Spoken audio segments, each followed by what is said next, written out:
Live from historic Leimert Park in Los Angeles, California, I'm Tavis Smiley, and I'm so glad to see you and me back in stride again.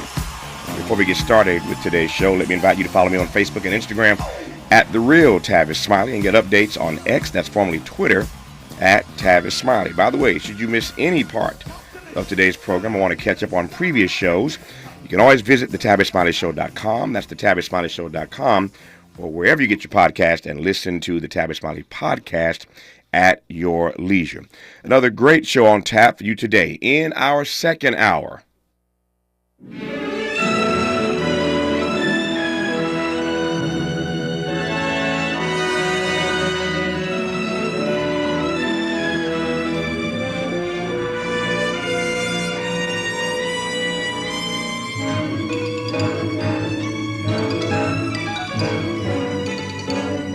You nature buffs probably recognize that theme music. In our second hour, Philippe Cousteau, son of Jacques Cousteau, joins us for a career conversation, and we'll certainly talk about environmental justice, more expressly his mission to save our oceans. Love this family legacy that continues from Jacques Cousteau to Philippe Cousteau, so we'll talk about that in our second hour. In our third hour, now, another thing I want to ask you, you're very observant, right? Yeah, you know what? I was walking, you ever drive up to a red light and look in the car next to you and see somebody in a Mercedes or Rolls Royce? 9 out of 10 times, they never give you eye contact. They're always looking down or looking straight ahead. They're trying to figure out how to make that next lunch tailored on that car.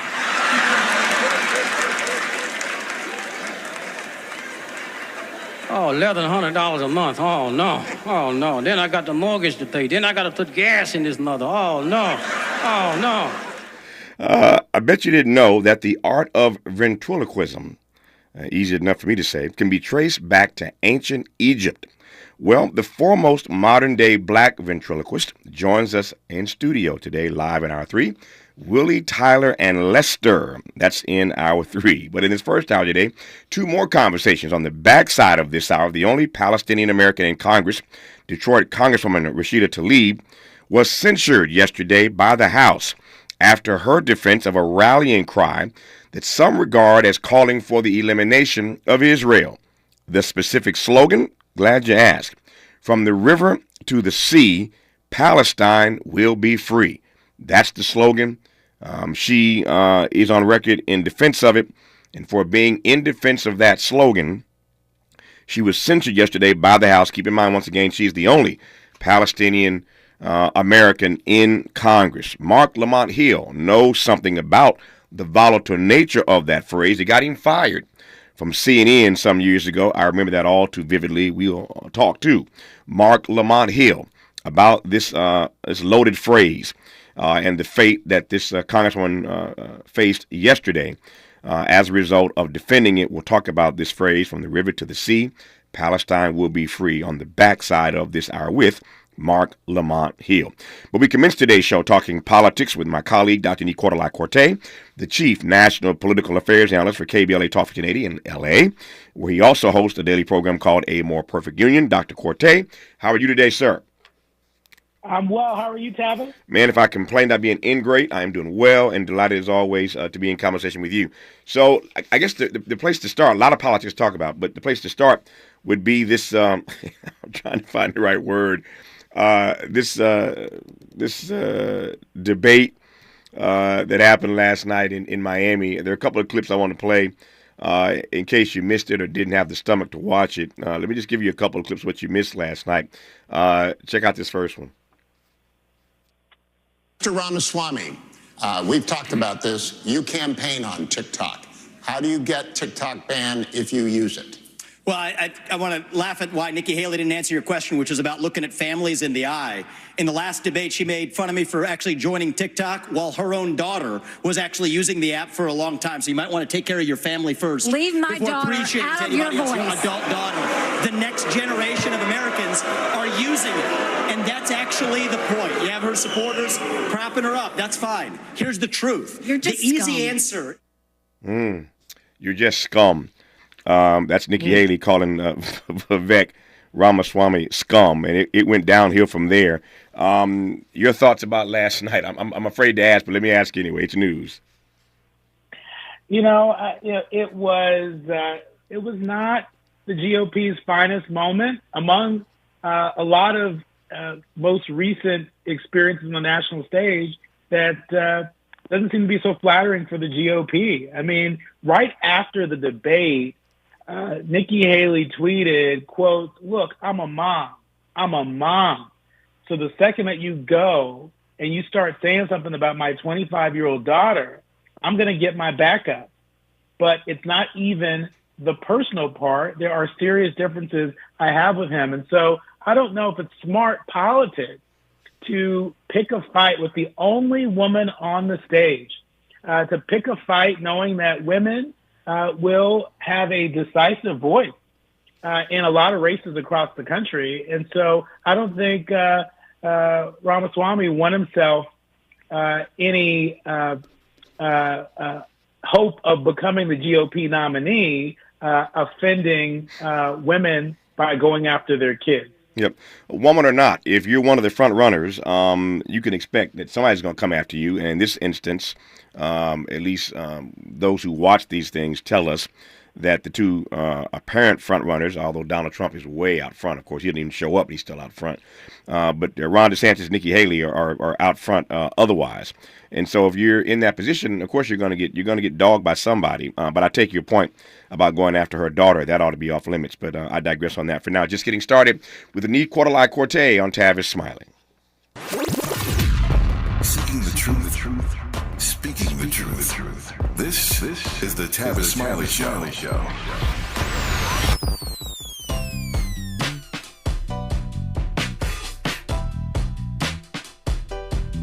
Escalade IQ. This the intro to the all-electric Cadillac perfected like Zoom. And on a full charge, you get 450 miles without the stop. Haiku.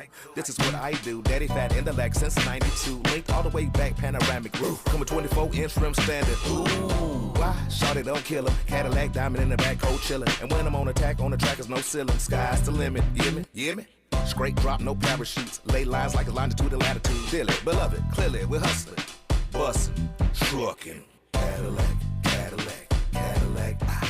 For more on the Escalade IQ, visit Cadillac.com. Available late 2024. GM estimate 450 mile range on a full charge based on development testing and/or analytical projection consistent with the CHA 1634 revision 2017 MCT. Range subject to change prior to production. Annual rates may vary based on service factors, including ambience temperature, terrain, battery age, and condition loading, and how you use and maintain your vehicle. Los Angeles, black men are dying from preventable health causes and diseases, but you can be part of the solution.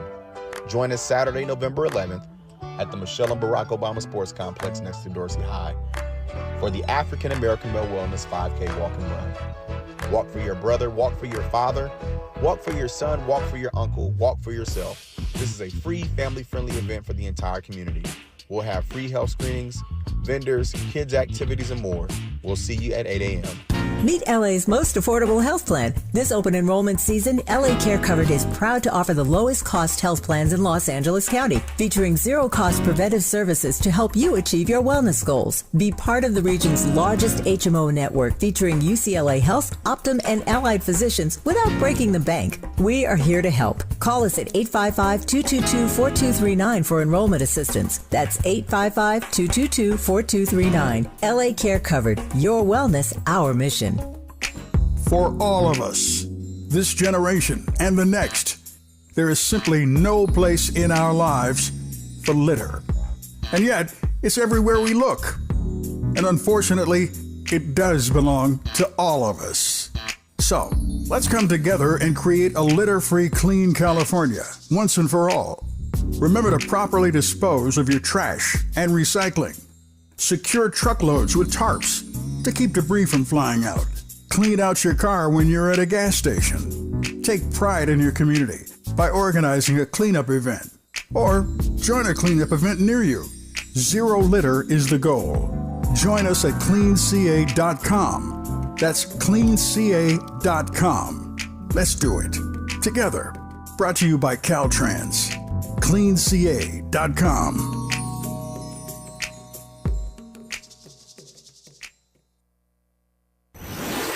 Let's get back to more of this rich dialogue with Tavis Smiley All right, Nicola, like we'll tell you one more clip from last night. This one, again, Vivek Ramaswamy talking about Ukraine. Take a listen. Ukraine is not a paragon of democracy. This is a country that has banned 11 opposition parties. It has consolidated all media into one state TV media arm. That's not democratic. It has threatened not to hold elections this year unless the U.S. forks over more money. That is not democratic. It has celebrated a Nazi in its ranks, the comedian in cargo pants, a man called Zelensky, doing it in their own ranks. That is not democratic. So the reason why that clip's important to me, Nicola, is because we see the new Speaker of the House, Mike Johnson, separating out funding for Israel and funding for Ukraine. Everything that we've seen and read and watched about the way he moves suggests he's not a fan of continuing to give Ukraine basically a blank check from the U.S. Treasury. And so here you have this issue coming up last night on the debate stage about how we're going to deal with Ukraine into the future. How did you read that comment? Because it seems to me to be, obviously, although not coordinated, somewhat in alignment with the way that Mike Johnson, at least, is approaching this issue of Ukraine as Speaker. Yeah, it's disturbing, Tavis. It's disturbing to say the least. And it's important to point out that the campaign spokesperson, Tricia McLaughlin, she told sources that Ramaswamy had not called Zelensky a Nazi and that his remarks were in reference to an incident in September in Canada when the country's parliament held a celebration of the Ukrainian Canadian veteran who later discovered that he had served in a Nazi-aligned military unit. And so context matters. And I think we're seeing just another example, of Republican candidates saying outlandish things on the debate stage in this case, and then later walking it back, right? And, where have we seen that before? I mean, and it's straight out of the Donald Trump playbook. And it's very clear that that's a big part of what is powering Ramaswamy's campaign. He has studied Donald Trump's playbook very well and is executing against that playbook, dare I say, that playbook 2.0. And, part of it is, Tavis, he's trying to make up for the fact that he doesn't have a lot of foreign policy experience. That's part of the reason why he went after Nikki Haley with, all guns blazing, even, resorting to going after her 25-year-old daughter, is because he really doesn't have much to say when it comes to some of the foreign policy issues that are in flux right now around the world. He also doesn't have much to say in terms of solves for some of our major domestic challenges as well. And so, he's over there just throwing red meat at people that don't understand that what he's saying is baseless. Yep. But what do you make? I take your point. What do you make, though, of the new Speaker of the House separating out that funding for Ukraine and Israel? Joe Biden, as you recall, some weeks ago in that speech to the nation, conjoined these two things. He wanted funding for Israel. He wanted funding for Ukraine. Johnson has separated that out. So how do you read that? Well, I think we shouldn't underestimate the savvy of the speaker. I mean, think about it. There were a lot of Democrats that were not enthusiastic about President Biden asking for over $100 billion to support Israel, Ukraine, humanitarian aid to Gaza and other priorities. Mm-hmm. And so the speaker knows that's not popular with Democrats. And he knows it's also not popular with Republicans. And so, the way that he developed that package where he said, okay, we're going to claw back money from the IRS, which is a move that I think bodes well for him in terms of Republican moderates, as well as the MAGA crowd, and a lot of their supporters, right? And so I just think we shouldn't underestimate this speaker. I think, he just got the speaker's gavel. I think he wants to figure out a way to keep it. And that means keeping the MAGA crowd happy. It means keeping moderates happy. And every chance he gets, it means taking advantage of positions that are unpopular, even with moderate Democrats. Yeah. One more question about last night, and then we'll move forward to cover a few other things before I get to Mark Lamont Hill. At the bottom of the hour, talking about Rashida Tlaib and the drama of her censure yesterday in the House as the only Palestinian American currently serving in the U.S. Congress. Here's my question, point blank and direct. Do these debates matter at all? We've had a number already. There'll be more. Donald Trump famously refusing to show up. Of course, he couldn't show up last night. He's in a court case, and there'll be other court cases to be sure, 4 or 5 of them. But as long as he's not on the stage, do these things really matter? Is this much ado about nothing? Am I wasting my time talking about it? I understand it's news, so we have to talk about it. It matters on some level, but does it really? As long as Trump ain't in the House. I get that people feel that these debates appear to be a charade. Mm-hmm. They appear to be folks really auditioning to be vice president or auditioning to potentially serve in the cabinet of another Trump term. I think we've also heard people say that vice presidents don't matter, until they do, right? And there are a lot of variables that are at play right now in Trump's orbit. There are a number of court cases that are playing out. We don't know what's going to happen. We don't know, if any one of those court cases, may take Donald Trump out of the running. We don't know. And so it's possible, though it's a narrow path, but it's possible that one of these folks, might manage, to wrestle away the nomination from Trump, even though he's polling well. Mm-hmm. And even though it seems unlikely, there's a very narrow path.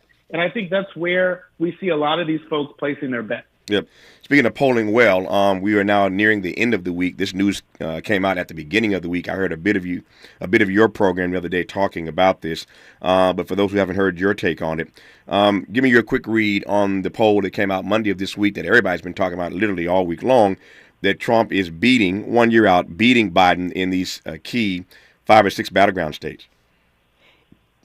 Yeah, I mean, everybody's talking about this New York Times Siena poll that has a lot of Democrats feeling very uncomfortable. That poll came out and showed Donald Trump, beyond the margin of error, beating President Biden in key states.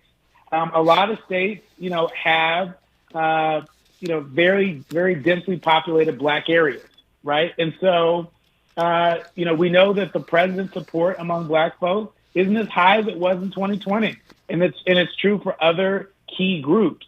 And so there are a lot of folks that are reading into this and saying maybe the president, shouldn't run for re-election. Mm-hmm. We certainly saw Obama's former senior advisor, David Axelrod, say that quiet part out loud earlier this week. Now, juxtapose that against the election results from Tuesday, where Democrats seem to fare pretty well. When abortion is on the ballot, it tends to bring out Democratic voters. It tends to bring out independents, and maybe even some moderate Republicans that say, wait a minute, we support women's right to choose. And so I'm hearing from sources here in Washington, that there are folks in the White House that believe that their path to victory in 2024 is Dobbs and democracy. The more that they're out there talking about women's reproductive rights and the threat of a national abortion ban, the more that there are states that put up these statewide abortion bans, the more there becomes a glide path for re-election on those terms. The fight to protect and preserve our democracy. These are things that are resonating with voters. And just look to this past Tuesday.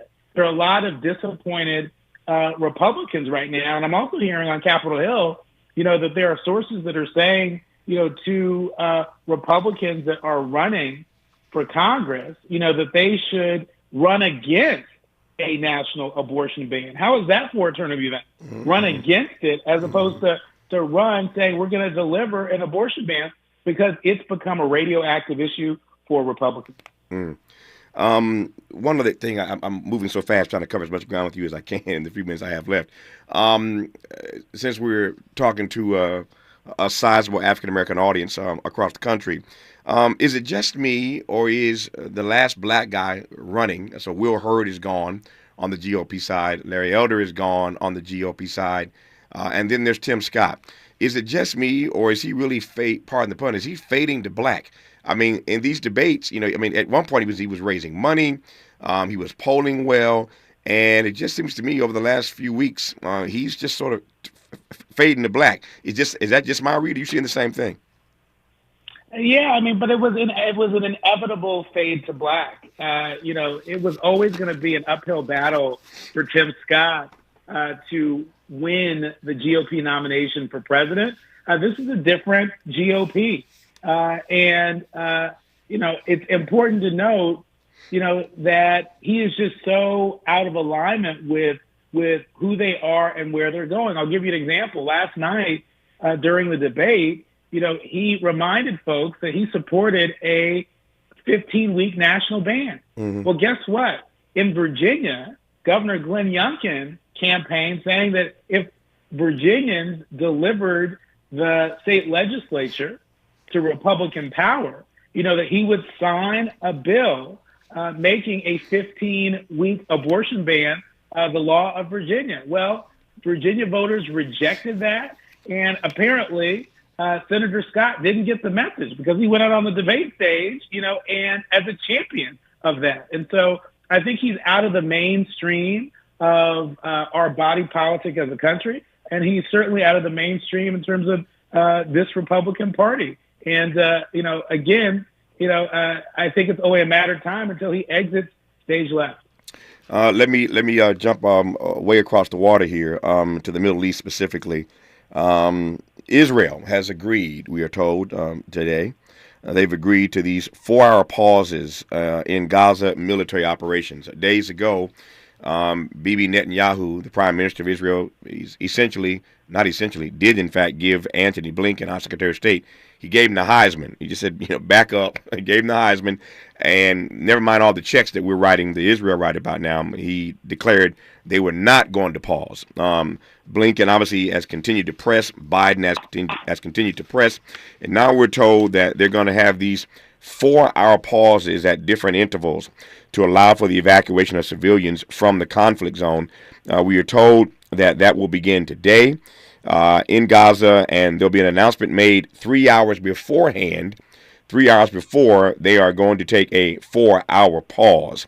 Now, this would be laughable if it weren't, if this weren't, weren't a war zone. It'd be laughable if this weren't obviously an international story.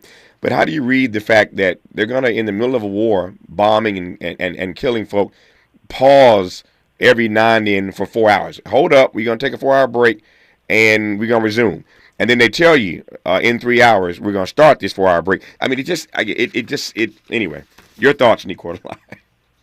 Yeah, to your point, Tavis, how do you operationalize a commitment like that? Yeah. Right. And so, and will there be an independent monitor? Will the UN, for example, have an opportunity to come in and monitor, and make sure that this commitment is fulfilled? It seems like an uphill battle to be able to do that, to operationalize that. But Tavis, I don't want to miss the opportunity to give a shout out to a lot of the activists out there, a lot of the organizers out there that have been putting pressure on the administration to push Israel for a bilateral ceasefire, for an immediate de-escalation, including the return of all hostages held by Hamas, securing the entry of humanitarian assistance for Palestinians, and committing to a peace process and no war in the Middle East. Now, that latter, we're not there yet. We're not even close. Mm-hmm. But and I know, just recently, Black Christian faith leaders, took out a full-page ad in the New York Times, a coalition of Black churches, more than 350 prominent Black clergy leaders, sent Biden a very clear message: ceasefire now. It wasn't just the Black clergy members, Tavis. It was also congressional staffers who just yesterday, around lunchtime, hosted a noontime vigil on the steps of the Capitol, calling attention to the fact that their bosses, were not in alignment with the phone calls that they were getting from constituents, urging them to call for a ceasefire, urging for them, to provide humanitarian assistance to the innocent Palestinians, right? And so the position was becoming untenable. for President Biden and the administration. And I think they've been working very hard, behind the scenes to put pressure, on Israel and some of the other influential folks in the region, to start somewhere. And so hopefully this 4-hour pause is not the end, but it's the start to an even longer pause. If you have not seen this full-page ad in the New York Times that Nick Cordelai just mentions, you should. You'll be fascinated just to see the names of these over 350 clergy, black clergy from all across the country. The headline reads, "Black Christian Faith Leaders for Ceasefire." And I was just I was fascinated last night to read the names of these personalities, many of them many of whom who've affixed their signature on this full-page ad in the New York Times. So the pressure for a ceasefire is growing. As yet, the State Department is still telling persons not to use the word ceasefire, not to use the phrase or the word de-escalation. I'm troubled by that, but the pressure is starting to build, and Dr. Corte, as usual, puts his finger right on it. We'll leave it there for now. Nick Cordelai Corte will do it again somewhere down the road. Thank you for the conversation. Have a great rest of the day. Always, you too. Mark Lamont Hill on the censure of Congresswoman Rashida Tlaib when we come forward on Tavis Smiley. Hope, agency, dignity. This is Tavis Smiley. Can you dig it? Come on!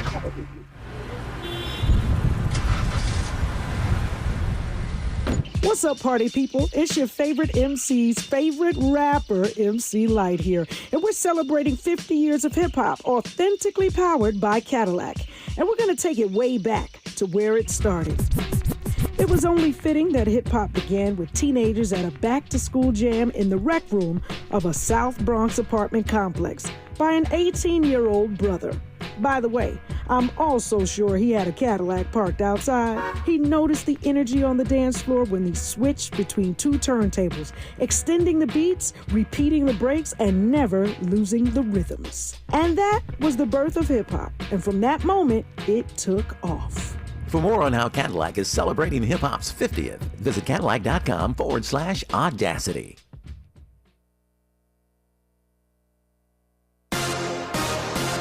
I'm Mike Moore. Here's the latest from the Black Information Network. 3 suspects are facing charges for allegedly running a high-end prostitution ring in Boston, Massachusetts, and Northern Virginia. The Justice Department said the brothels catered to high-powered clients, including politicians, military officers, lawyers, and doctors. Prosecutors didn't name any of the clients as the investigation is still ongoing. A law firm is asking the U.S. Supreme Court to rename the historic Brown versus Board of Education case that outlawed segregation in public schools. Tuesday, the Mulliken law firm of Camden, South Carolina, petitioned the court to rename the 1954 decision Briggs versus Elliott. The law firm argues that a dissenting opinion by a South Carolina federal judge in that earlier case became the basis for Brown. And that's the latest. I'm Mike Moore from your 24/7 news source, the Black Information Network, and BINnews.com. Make your next lunch a lunch combo from Buffalo Wild Wings. Choose from wings, street tacos, and more. Head to Buffalo Wild Wings or order online at buffalowildwings.com at participating locations for a limited time, Monday through Friday, 11 a.m. to 2 p.m. Price and participation vary by location. Taxes extra. See menu for details. JP Morgan Chase is building on the investments in California to help close the racial wealth gap and build a more equitable future. Visit jpmorganchase.com/racial equity and get the tools to help reach your financial goals. Is this the time? This is the KBLA Sports Minute with Ray Richardson. A bad night for both of LA's NBA teams, and both of them are still looking for their first road win this season. The Lakers were spanked in Houston last night. They lost by 34. Anthony Davis did not play. Muscle spasms in his left hip. His status for Friday's game at Phoenix is uncertain. The Lakers are 0-5 on the road. The Clippers lost by 7 at Brooklyn. They committed 6 of their 15 turnovers in the fourth quarter. 12 points and 5 assists for James Harden. The Clippers are 0-4 on the road. Major League Baseball now has 2 black managers, Dave Roberts of the Dodgers and Ron Washington of the Angels. The 71-year-old Washington was hired by the Angels on Wednesday. Washington was Atlanta's third base coach the past 6 seasons. He managed the Texas Rangers from 2007 to 2014. No debates, no speculation, just the info you need. That's your KBLA Sports Minute. I'm Ray Richardson on KBLA Talk 1580. We've got a lot to talk about. Hi, I'm Zoe Williams, a.k.a. the Voice of Reason, encouraging you to join me weekdays from 7 to 9 p.m. for the world's most intriguing relationship radio roundtable. Every night, I facilitate and encourage our loyal listeners to participate in the most engaging relationship discussions you'll hear anywhere. So make it a point to rendezvous with me, Zoe Williams, the Voice of Reason, Monday through Friday, 7 to 9 p.m. Pacific Standard Time. Trust me, your relationships will never be the same. The VOR is on fire tonight. Unapologetically progressive. KBLA Talk 1580. We've got your black.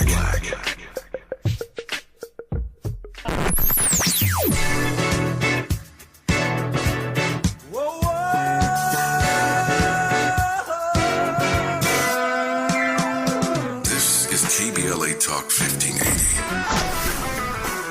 Talk radio. That's music to your ears.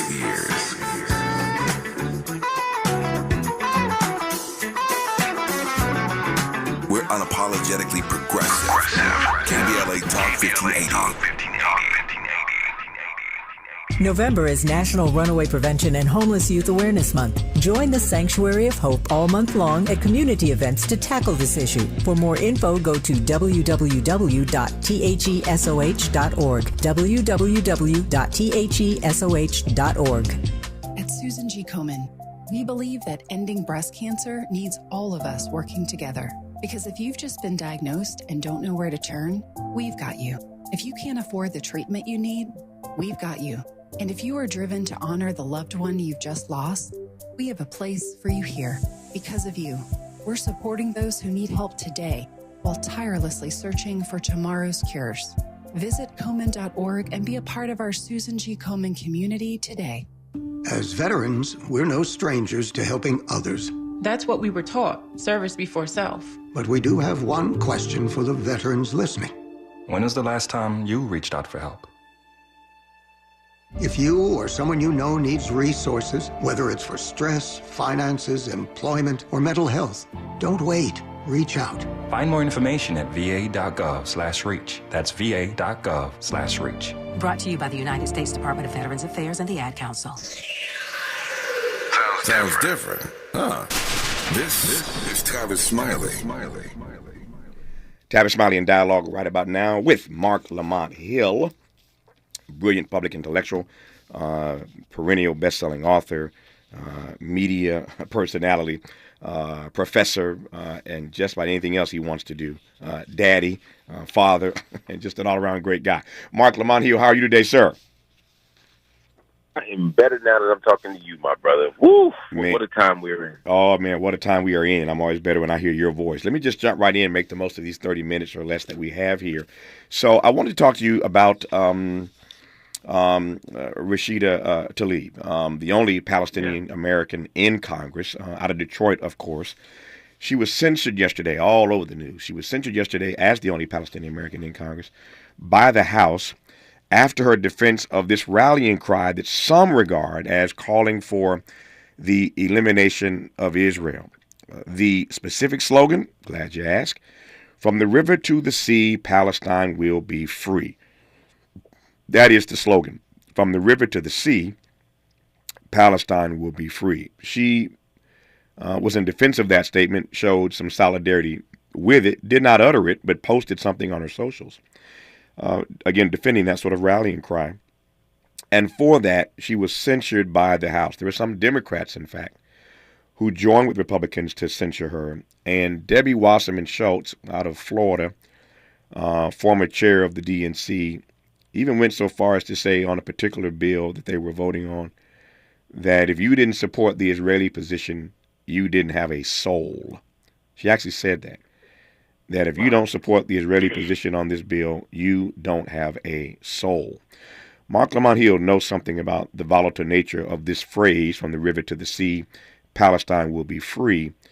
And he joins us now to talk about what happened to him some years ago. I remember this well. Mark and I have been friends for decades now. When he got fired from CNN for uttering that phrase at a speech he was giving at the UN, as I recall. So very quickly, take me back to this phrase, your invocation of it at the UN, what happened at CNN for you, so the audience understands that connection, and then we'll come forward to the Congresswoman and what happened to her yesterday. Yeah, man, and thank you for asking that question and making that connection, because sometimes they throw us away, these companies, corporate media outlets, and then people forget, you know. And justice ain't got nothing to do with none of it. That's right. Man, I got fired on. I gave a speech on November, I believe, 28th of 2018 at the United Nations at the International Day of Solidarity with the Palestinian people, and it was not only the 70th.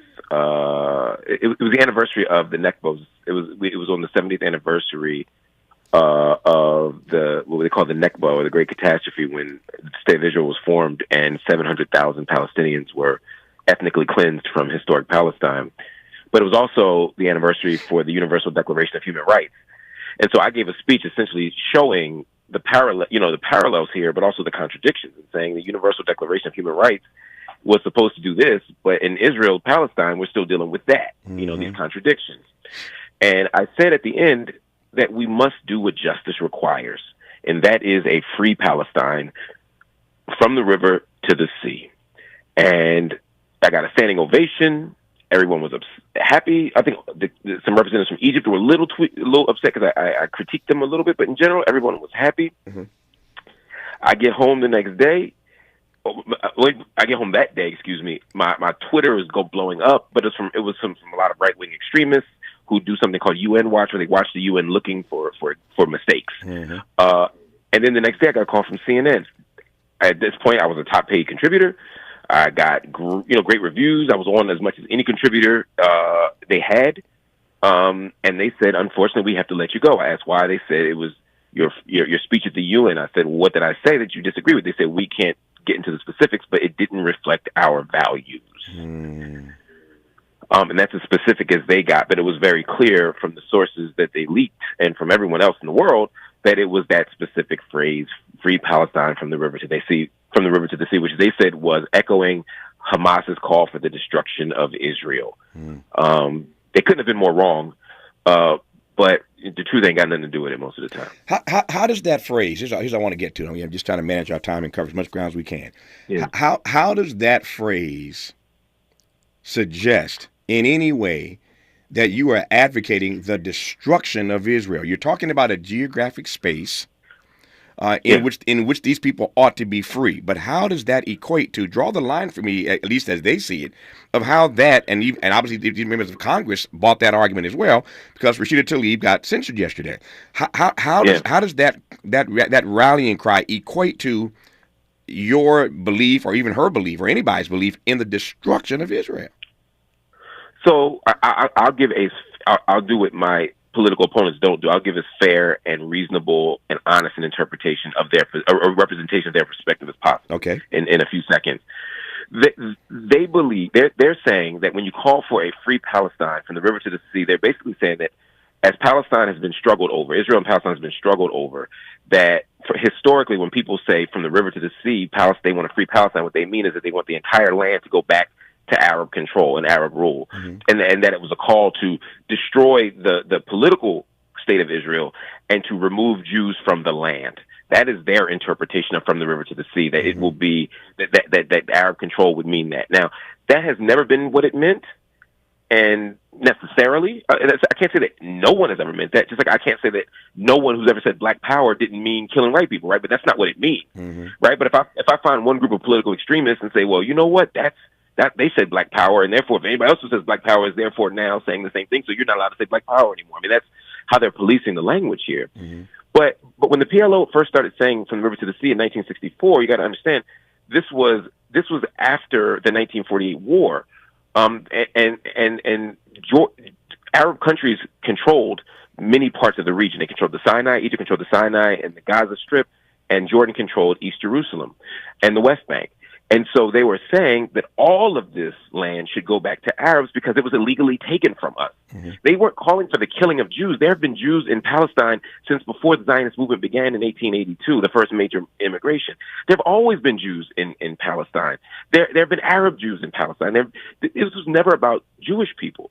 The position was never to get rid of Jewish people or to do harm to Jewish people. It was to say that this land was taken from us, and we want to regain control of it. But over time, that call has meant something different. That's not even what I meant by it. But I'm saying historically, that's what it actually meant. Mm-hmm. When I say it, or when I said it, I was referring to the fact that there are Arabs or Palestinians in all of these areas. And sometimes when people say free Palestine, they're only talking about the West Bank, or they're only talking about Gaza, or they're only talking about the Palestinians who make up the 20% of the Israeli citizenry. And I'm saying, no, Palestinians need to be free everywhere. In the States, we'd say from sea to shining sea, right? We'd be saying, and they're saying from the Jordan River to the Mediterranean Sea, from Gaza, the West Bank, the Sinai, the Golan Heights, and in the state of Israel, Palestinians we're demanding freedom for all of them. So from the river to the sea, Palestine will be free. Now for some people, and this is where it gets funky, right? Hold that thought 1 second. This is where it gets funky. And speaking of where it gets funky, let me just put a pin in that for a second. So hold your thought, Mark. We're going to come back to where it gets funky. But speaking of funky, let me read this. I want to read something right quick. And I'm doing this. I have nothing but mad love for Mark Lamont Hill. When I read what I'm about to read to you, you will understand it's not a push against him. He's my friend, my brother. And there would never be any daylight between Mark Lamont Hill and yours truly. But I want to read very quickly a letter that I received last night. And when we come forward, I want to talk about why we can't have this conversation in a civil way. So this is a Jewish brother that I've known for years. We've been friends for years. In fact, this Jewish brother is the first one to put me on national television. He sent me an email last night, and I can clean this up. I have to for radio. But the headline says, F. Mark Lamont Hill. He spells out the word, all caps. F. Mark Lamont Hill. And I'm not just saying that to you, Tavis. I essentially said it to him years ago during a very tense email exchange after his despicable remarks encouraging and supporting Palestinian terrorism and lamenting the fact that Israel has an Iron Dome system, to protect its citizens from Hamas bombs, while Hamas somehow neglected to create something similar in Gaza. I'm not even going to comment on some of the other recent guests you've had, Tavis. I'll just say as succinctly and as politely as possible, F. Mark Lamont Hill. Talk about it when we come forward. You're listening to Tavis Smiley. What's your quarrel with the world? You're listening to Tavis Smiley. What is dedication? My biggest fear in the middle of my addiction was that my kids wouldn't have a father. And I started thinking, you know what? This isn't my story. I definitely had to become a better man to be a better father. It's important to me that my kids are empowered and truly believe that if they can think it, they can do it. That's dedication. Visit fatherhood.gov to hear more. Brought to you by the U.S. Department of Health and Human Services and the Ad Council. Joey from Vermont, a farmer trying to get through the winter. Adriana from South Carolina, a single mother living paycheck to paycheck. Liam from Ohio, an injured father struggling to provide for his family.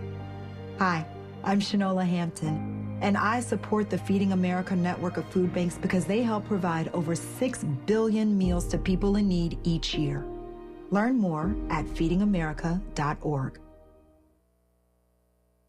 Thinking about hosting a podcast and don't know where to start? Morris Media Studios has you covered. We're a professional podcast and voiceover studio located in Leimert Park. We specialize in recording and live streaming audio and video podcasts. Let us help you set up, record, and distribute your podcast. Hosting a podcast is a great way to bring awareness to your business, product, or good cause. For more info, visit morrismediastudios.com or give us a call at 323-815-4204. Some people won't give you the real talk on drugs, but it's time we know the facts. Fentanyl is killing people. It's a powerful opioid, often made illegally and commonly mixed with illicit drugs. It can even be pressed into counterfeit pills that resemble prescription medications. Just 2 milligrams, about the size of a few grains of sand, could potentially be lethal. This isn't an ad to scare you, but it is an ad to make you think twice. Get the facts. Go to realdealonfentanyl.com. This message is brought to you by the Ad Council. 1 in 4 Americans today are living with a disability. I'm one of them. People with disabilities are extremely talented, resilient problem solvers that have so much to offer. And we've got a trusted ally on our side, an organization we can rely on, Easter Seals. Easter Seals is leading the way to full equity, inclusion, and access to healthcare, employment, and education for people with disabilities, families, and communities. That's my Easter Seals. Make it yours. Learn more and get involved at easterseals.com. Only 1 in 5 people with autism are employed, despite many having the skill set and desire to work. Maybe it's because employers don't know what kind of jobs they can do. Like, what about a programmer? That's a job for someone with autism. How about a healthcare worker? Yep, that is too. People with autism can do a lot of different jobs, but often get overlooked due to outdated stigmas. Introducing WIN by Autism Speaks. We help businesses lead the way in inclusive hiring. What about a ranch hand? To learn more, go to autismspeaks.org/win. Ready to re-examine your assumptions and expand your inventory of ideas? More of Tavis Smiley coming your way right now. There is breaking news on Israel and Palestine. This war between Israel and Hamas specifically. Israel has agreed to these 4-hour pauses in this Gaza military operation so that civilians can be evacuated from the conflict zone. You recall our Secretary of State Antony Blinken was pressing for this days ago. And Bibi Netanyahu, as I said in the first hour today, gave Blinken the Heisman and said, back up off me, B-A-C-K-U-P off me. And now today, we're told that they have, in fact, agreed to these 4-hour pauses, which seems absurd to me. I digress on that. We'll get Mark Lamont Hill's take on that and some other breaking news in a moment. But for now, before I get to this letter that I read from a guy I've known for 30-plus years, who I've regarded as a friend for 3 decades, I was just stunned. I mean, I talked to another friend of mine last night and read to them what this guy had sent to me. And I was just heartbroken, just stunned that people in this conversation have just lost, I think, their moral compass isn't working. They've just lost all sense of direction. And they can't revel in the humanity and dignity of anybody else except their own. And we're sinking down. We're going down the rabbit hole, man. So we'll talk about that letter in a moment. And Mark's going to be around for a few extra minutes here with this breaking news that's happening. But Mark, let me ask you right quick to finish your thought. You said, but here's where it gets funky. And for those who may have just tuned in, we're talking about Rashida Tlaib, Detroit Congresswoman, the only Palestinian American in Congress, who was censured yesterday for defending this statement or showing a defense of this statement, from the river to the sea, Palestine will be free. Mark Lamont Hill knows something of that. He used that phrase in a speech at the UN some years ago. As a result, CNN fired him, saying it doesn't comport with our values. He was explaining how that phrase is interpreted by some as calling for the destruction of Israel. And then you said, but here is where it gets funky. Take it away. Where it gets funky is there's no space to have a conversation about how Israel should exist, right? So, because effectively what the argument becomes is, if you do anything to change the demographic reality of Israel, for example, if Tavis Smiley were to say, I think that refugees should be allowed back into their homes, they could say to you, Tavis, well, if you think refugees should come back, then the refugees would then outnumber the number of Jews who are there. The number of Arabs would outnumber the number of Jews that are there. And if the Arabs outnumber the number of Jews, then they would get rid of the Jewish state. And if you get rid of the Jewish state, then Jews are then vulnerable to death. And therefore, by asking for the right of return, which is enshrined in international law, you are calling for the death of Jews, and therefore the right of return is anti-Semitic. Mm-hmm. This is the syllogisms that you have to follow. So what basically happens is, if I say Palestine should be free, or river to the sea, it's not a call necessarily for what they call Judenrein, right? It's not necessarily a call of physically killing Jews, but what they're saying is that even rendering Jews vulnerable to being outnumbered demographically, or not having a Jewish state as such, all of those things are anti-Semitic by definition. And so the funky part is, I could stand up here right now and say, look, I don't want any harm to come to Jews. That's true. Mm-hmm. I don't want any terrorism to happen. That's true. I don't want any violence to happen against Jews. That's 1,000% true. I was horrified by what happened on October 7th. Mm-hmm. I was mortified by hearing that 1,400 civilians were killed. It's inexcusable. It's indefensible. It doesn't align with my faith, my values, my principles, my beliefs, or my politics. I can say all of that, and it's true, 1,000%. But the problem is, I also believe in a one-state solution. And just by virtue of me saying a one-state solution, they'll be back to F. Mark Lamont Hill again. And by they, I mean people who support the existence of a Jewish state. I'm not talking about Jews. I'm saying when I say they, I'm talking about anybody who has this position, including Joe Biden. Yep. Let's talk about that letter that I read, that email I received last night. The headline: F. Mark Lamont Hill. Mark Lamont Hill is a brilliant public intellectual, author of a number of books, including one called "Except for Palestine: The Limits of Progressive Politics." It's in paperback now. It's called "Except for Palestine: The Limits of Progressive Politics," now out in paperback. More with Mark Lamont Hill when we come forward. You're listening to Tavis Smiley. Interrogating and unpacking. That's what we do around here. You're listening to Tavis Smiley. If you're like me, 60 and retired, making ends meet, especially here at the supermarket and drugstore, is tough. I'm so blessed to have found benefitscheckup.org. It's a free and confidential website from the National Council on Aging that connected me to $1,200 a year in programs that help pay for food, medicine, utilities, and more. Maybe it can help you. benefitscheckup.org. My daughter was diagnosed with a rare malignant rhabdoid tumor on the spine. They sent her straight to St. Jude. My hope was gone. But when you get there, everyone's like, hey, we're not going to give up. And when you see other people not giving up on your child, that makes all the difference in the world. When I found out I didn't have to pay, I was just grateful. They saved my baby's life. Finding cures, saving children. Learn more at stjude.org. Our daughter Jessie loves playing detective. A clue. But since we discovered she has sensitive skin, we've been playing detective too. We thought the problem was our puppy.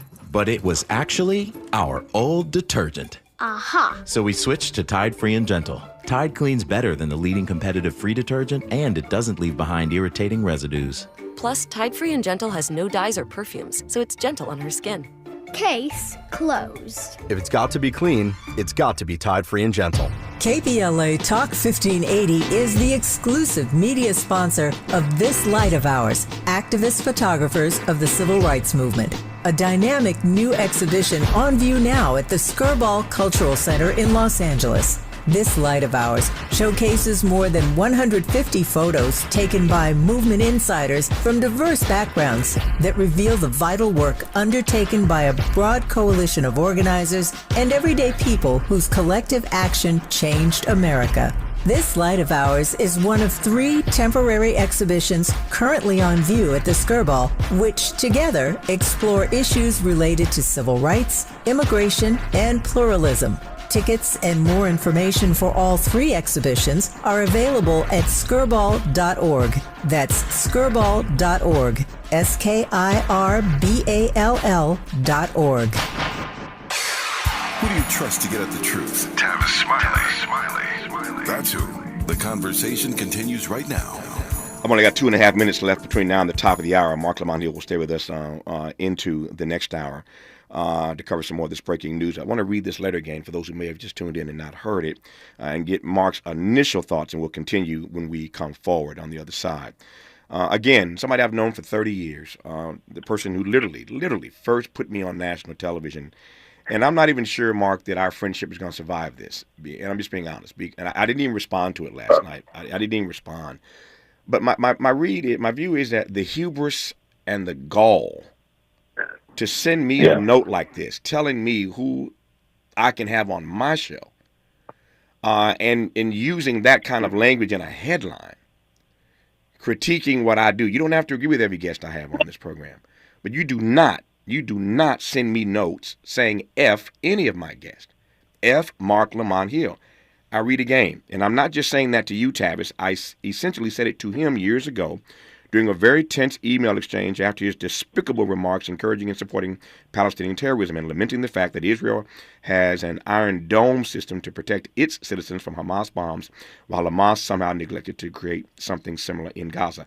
I'm not even going to comment on some of your other recent guests, Tavis. There's a dig.